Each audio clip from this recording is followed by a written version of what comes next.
ஹிண்டர்கைஃபெக்ட் 100 வருடம் மர்மம். ஜெர்மனியில் 1922ஆம் ஆண்டு.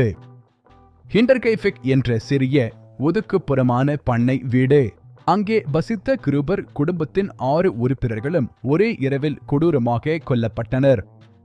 கொலைக்கான ஆயுதம் ஒரு விவசாய சுத்தியல். ஆனால் இது வெறும் கொலை அல்ல. இந்த கொடூர சம்பவத்திற்கு சில நாட்களுக்கு முன் விசித்திரமான மர்மங்கள் ஆரம்பித்தன. பனி பொழிந்த இரவில் பண்ணை வீட்டை நோக்கி காட்டுக்குள் இருந்து வந்த ஒற்றை கால்தடங்கள் மட்டுமே இருந்தன. திரும்பிச் சென்ற கால்தடம் இல்லை.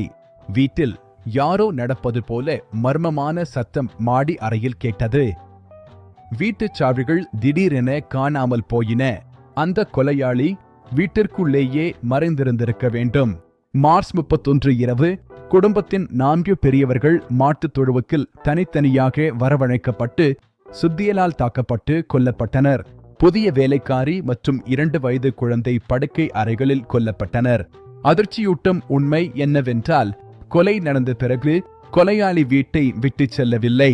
அடுத்த 4 நாட்களுக்கு அவன் அந்த 6 சடலங்களுடன் அதே வீட்டில் தங்கியிருந்தான்.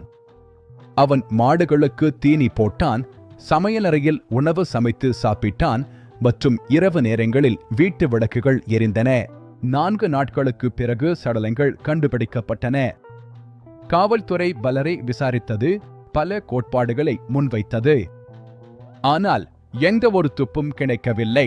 கொலைக்கான காரணம், கொலையாளியின் அடையாளம் எதுவுமே இன்று வரை அறியப்படவில்லை. 100 வருடங்கள் கடந்த பின்னரும் ஹிண்டர்கைஃபெக்ட் கொலைகள் உலகிலேயே தீர்க்கப்படாத மிக வினோதமான மற்றும் பயங்கரமான மர்மமாகவே உள்ளது.